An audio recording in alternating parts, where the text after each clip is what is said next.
Lesson 5. Now we have studied all those new ideologies that started in the 19th century, and now we start a brand new chapter in the history of Western civilization, which is the beginning of Western control of the world. We had some Western control during the 16th and 17th century, when the New World was conquered by the Europeans. But now it is an entirely new situation. It is a real total control of the world by the Europeans. And that is the reason why this lesson is called the New Imperialism. So let's begin by defining imperialism. When we discussed imperialism in Western Civ 1, we talked about many different societies or countries that had become imperialistic. You may remember we talked about Athenian imperialism, we talked about Roman imperialism, we also talked about Alexander the Great and how he conquered and established an empire. So we have been discussing imperialism, but we have not really defined it. So how do we define imperialism? Well, imperialism is the control by one country or society of the life of another country. It can be political life, economic, or cultural. In most cases, it is all of the above. So that would be what imperialism means. So when we discussed, for instance, Roman imperialism, we talked about how Rome had expanded, how Rome had conquered first Western Mediterranean, then Eastern Mediterranean, and as they were expanding and conquering, they made their conquered regions Romanized. So they also conquered culturally the regions that they conquered. So this is in general imperialism. Now, but in this lesson, we don't talk about imperialism in general. We talk about the new imperialism. So how do we define the new imperialism? Because it's a very specific period in the history of Western civilization. So imperialism, when we add the term new imperialism, means the control in the late 19th century. So that means it is a specific type of imperialism that happened in the late 19th century and that did not end until the middle of the 20th century. So it is approximately a 75-year period. So it is the control in the late 19th century by a European country. So this is specifically a European imperialism of the political, economic, and cultural life of another country. Now we need to distinguish different types of imperialism. For instance, there usually is economic control, and that's the purpose of imperialism, to control economically. But it's usually accompanied by political control. The Europeans wanted economic control. That's what they were after. So if they could achieve economic control without the political control, they usually were satisfied. And the best examples are China and Japan. The Western Europeans did not have to take political control of China or Japan, because they had enough economic control. Sometimes when the countries are not very happy and they do not give in to the demands of the Europeans, then the Europeans feel the need to take political control so they can control the economy of the society. And the best example that we have is India, also Hawaii and the Philippines. Then there is cultural control. In most cases, social and cultural control were the result of economic and political control. But there is one example in which cultural control came first, and that is Hawaii. In Hawaii, we are going to study Hawaii in detail, but when the first Americans came to Hawaii, their main and primary interest was cultural control. They were not happy with the way the Hawaiians lived their lives, and they tried to change that. And that came before economic and certainly before political control. So once we define that, then the rest of the lesson we are going to analyze first the justifications and the causes of the new imperialism. Then we will study just some of the reactions by the conquered nations. And then at the end we will analyze the results of imperialism, and then we will concentrate on those two cases, India and Hawaii. I would like in this introduction to focus on just a few of the details, of the important details, and let you take care of the other details. So what are the causes of imperialism?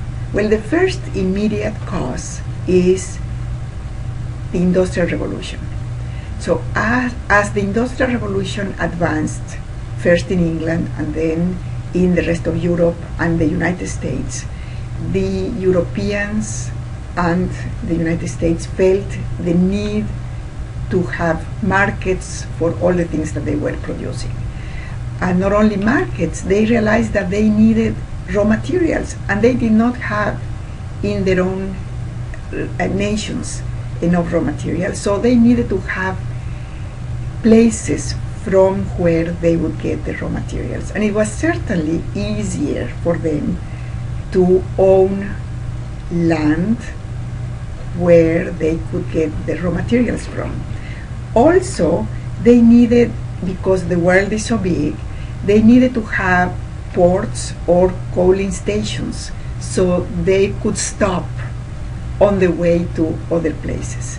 So it was convenient for them to own those places. So industrialization is a perfectly logical cause of imperialism. But the other important cause of imperialism is nationalism. We studied nationalism in the previous lesson, and nationalism is important as a cause of imperialism because nationalism meant that they were proud of owning parts of the world. And the more colonies they had, the better they felt about themselves, and the more proud they were of who they were. But there is also some other aspects of nationalism. For instance, they felt, you remember social Darwinism and other of the ideologies, they felt that they had the right to control other societies because the whites were superior. And if they were superior, there was no reason why they should not take control of inferior races. They were also better than the others because, remember, religion is an important factor. They were Christians. They had the right religion. They had the true God. and anybody who didn't was inferior. So it was also a fight of good versus evil. It was against those demons that all those people worshipped. And as part of the social Darwinism, and this is something that it is controversial, was the fact that since they felt superior, then some people who were very kind, they wanted to help others. And that is the philosophy of the white man's burden that I'm going to ask you to read carefully, analyze carefully, and understand how the white man's burdens mentality is a very important justification of imperialism. Now, we do have the opposite perspective. We do have the perspective of, no, that is wrong. We should not conquer. That was not a very popular voice, but those who shared that view were vocal enough to create a movement. Now, they lost, and imperialism continued. But I would like for you to analyze the arguments against imperialism. Many of those arguments that I'm going to ask you to analyze are arguments that occurred and were developed in the United States, because by the end of the 19th century, the United States had joined the imperialistic nations. One of the interesting documents in your textbook is The Black Man's Burden, which is an explanation by an African person of how this conquest affected their lives and the spirit of the African people. As we analyze the arguments for imperialism and against imperialism, something that I would like to mention is the European countries, and when I say the Europeans, I'm including the United States, made some decisions at that time that are still today we are looking at the consequences. Let me give you an example. In France, for instance, the French conquered so many regions in Africa that the map that you are looking at is a map in your book that shows here. If you notice, it shows all the European countries, and if you look at the colors, you see how Africa, the entire continent of Africa, is divided into those colors. That means all these Europeans had divided Africa. They had carved up Africa and divided it among themselves. Well, let me go back to France. When the French conquered those places in Africa, they thought and they decided to give French citizenship to the African people. So, for instance, people who lived in Algeria became French. So people who lived in all these places conquered by France became French citizens. And so once they became French citizens, they had the option and freedom to go and live in France. Well, now, today, the French people are living with that decision because France has a great percentage of its population coming from Africa. It's a similar situation with the United States and the black market, and how the Anglo-Saxons in the United States brought black people into the United States, and now they are dealing with a population that is not white. That is a percentage that is growing and growing of non-white people. And the same we could say with the expansion of the United States to the west. As the United States expanded to the west, all that land that used to be Mexico became part of the United States, but with the land came the people.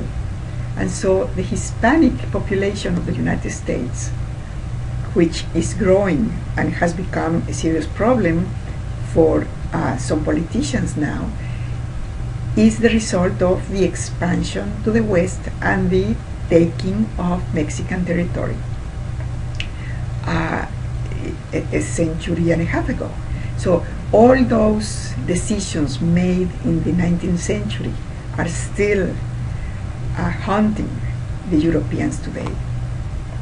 But let's go back to what is called the scramble for Africa. Just looking at the map gives us enough information of how Africa was divided. And it was a very bloody and very cruel process. The King of Belgium, Leopold, he claimed that he was conquering to pierce the darkness which envelopes whole populations. It's a crusade, he said. Well, the way they carried on that crusade was so cruel that even the other Europeans complained against the King of Belgium. The Battle of Omdurman, when the British were conquering the Sudan, the technology, the military technology of the Europeans was so superior to the African people's technology that just look at the result. 11,000 people from Sudan died and 28 British soldiers died. So I'm going to ask you to look at in detail at the description in your textbook of these events, and also read this letter to Queen Victoria, because that letter gives you the sense of frustration and the sense of despair that the Africans had as they were being conquered by the Europeans. Then once you look at the conquest of Africa, analyze the map of Asia. The map that you are looking at right now is also in your textbook. What I would like for you to focus on is the different countries that became the colonizers of Asia. When we looked at the map of Africa, you saw only European countries. However, if you analyze this map and you see which countries are conquering, now we see two countries that have joined the imperialistic race and that are not European. And I would like for you to look at them and see which ones they are. And we will go back to this when we look at Hawaii and when we look at Japan and the situation in Japan, because the United States and Japan are the two countries that joined the imperialistic club when it was the conquest of Asia. So once we look in general, now what I would like is to talk a little, because remember, this is an introduction to the lesson, and your duty will be to look into the details. How did it happen with China? both China and Japan were perfectly happy without having any relationship with the West. They felt self-sufficient, especially China felt that they had everything they needed, and they were not ready to open to any trade with the West. However, England had decided that China would be a great market, and China was already exporting to England because the English people loved the Chinese tea, Chinese porcelain, etc. So the British wanted China to buy from them. China said no, so the British decided to smuggle opium into China at such a pace that the Chinese people became addicted to opium. And this was the beginning of the opening of China to the West, when the Chinese people reacted and said no and begged, first begged Queen Victoria, then started setting policies against the opium trade. The British reacted negatively, invaded, and that was the beginning of the opening of China to Europeans. Now, how did the Chinese react? Well, in your textbook and in the slides for this lesson, you have many of the details. You also have details in the other components of the lesson, but I would like to focus on, at this point, on the Boxer Rebellion. Once all the Europeans, not only the British, but all the Europeans had some, because of the open door policy, they had access to China, then there was a major rebellion called the Boxer Rebellion. What I would like for you to focus on is not only what happened or how it happened, but I want you to notice something important. In this killing that the Boxers started against any Europeans, they targeted two groups, and they killed as many as they could from these two groups. The first group was the Christian missionaries, and the second group was Chinese people who had become Christians. Now, why? Why would they target the missionaries? There is a simple explanation. As trade began, as the Europeans began having access to the Chinese markets, one of their goals was to bring missionaries, Christian missionaries, into China, all different denominations of Christianity. And the Chinese people felt that as cultural imperialism, and they saw the missionaries as part of this coercion into accepting what they didn't want to accept. And so they saw religion as part of the pressure that the Europeans were placing on their society. And when they targeted Chinese Christians, those Chinese Christians were seen as traitors to Chinese culture and Chinese society.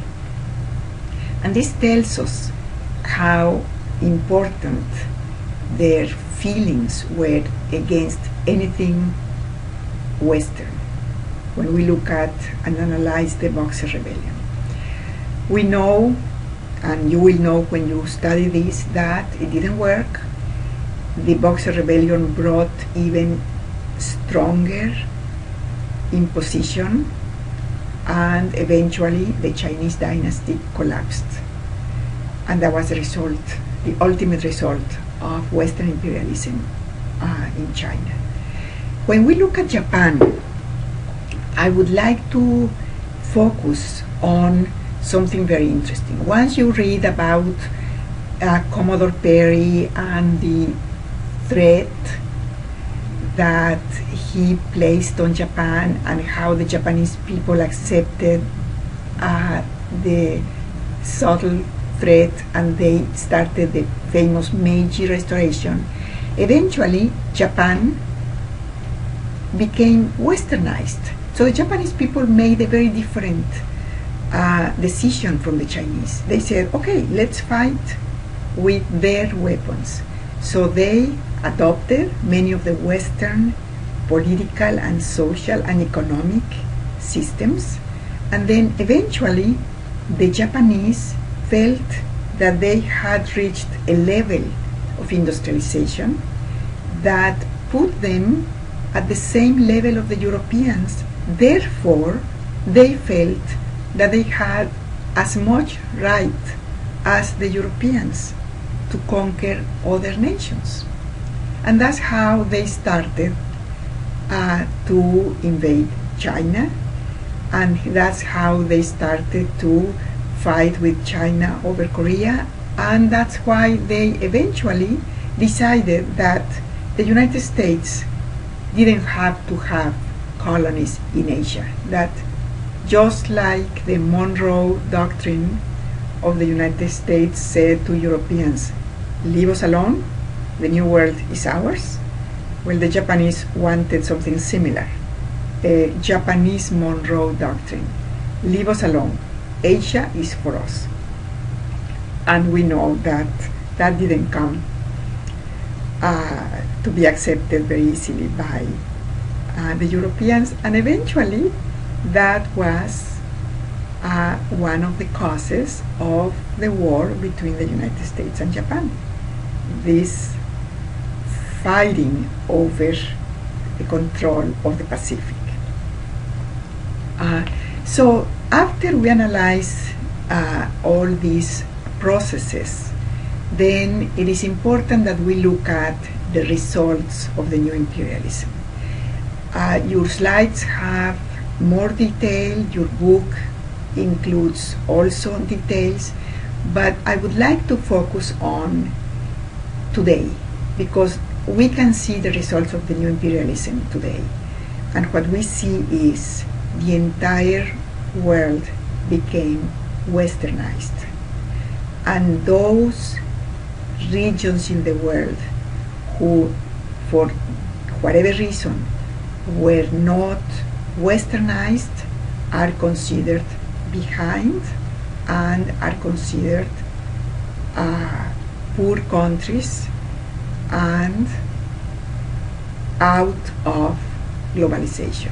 And that is a serious problem, because the Western world imposed their ideas, their economic, political, and social ideas on the rest of the world.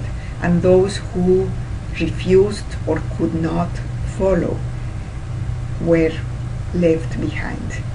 So because of that, today we have even larger economic gap between the poor and the rich nations, or we could say between the industrialized nations and the ones in the process of industrialization. We have a total global economy, but we also see that the West still controls the world. And this is one of the most serious results of imperialism, because that has produced resentment and, at some points, hatred toward the West. And that is sometimes students say, but why do they hate us that much? Well, the new imperialism is one of the important reasons why the rest of the world resents the West. And as we know, the United States has become, for the rest of the world, the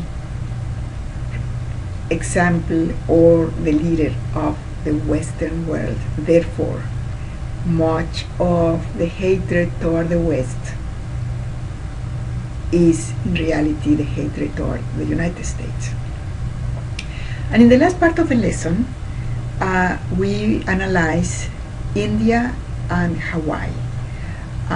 In the textbook there is only maybe 2 or 3 pages about India, so I would like for you to look at the way the British began the conquest of India.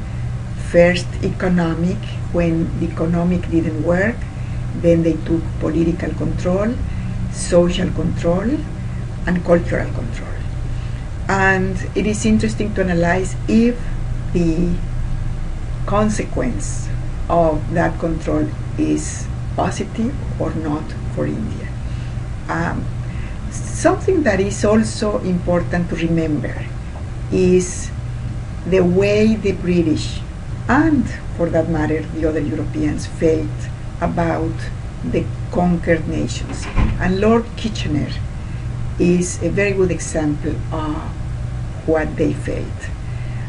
Lord Kitchener talked about the inherent superiority of the Europeans. So Europeans are by nature superior to anybody else. And it doesn't really matter, and that's what he said, no rank we can bestow on him, on the native, would cause him to be considered an equal of the British officer. So it doesn't matter who the Indian person is. It doesn't even matter how educated the Indian person is or how European education that person has. That person will never be considered equal to a European. The other case, and is the last topic of the lesson, is the case of Hawaii. I would like for you to look at how the first settlers came into Hawaii and the missionary boys' role.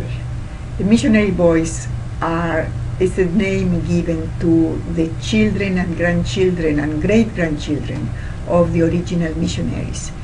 What is the role that they played in society, in the Hawaiian society, and how they slowly controlled the land. I would like for you to read about King Kalakaua and how he was forced to sign a new constitution that gave more power to the missionary boys and the Americans or American descent, and took power away from the Hawaiian people. And then I would like for you to look at Queen Liliuokalani and the role that the U.S. Marines played in the deposing of Queen Liliuokalani and the taking over of Hawaii by the United States government. And you have very interesting videos. Well, it's actually one video is divided into 2 about Hawaii and how Hawaii was conquered. And it is a very sad process, and the Hawaiian people still resent that. There are not many Hawaiians or native Hawaiians in Hawaii today. It's a very small minority because the missionary boys brought Japanese and Chinese people. So, but the native Hawaiian people are still very resentful against the United States and the way the process occurred. And with this, we finish the introduction to this lesson, and I encourage you to look at the additional documents and the video clips about the new imperialism, And then once you are totally prepared, then take the practice quizzes and then the quiz. I will see you then next time.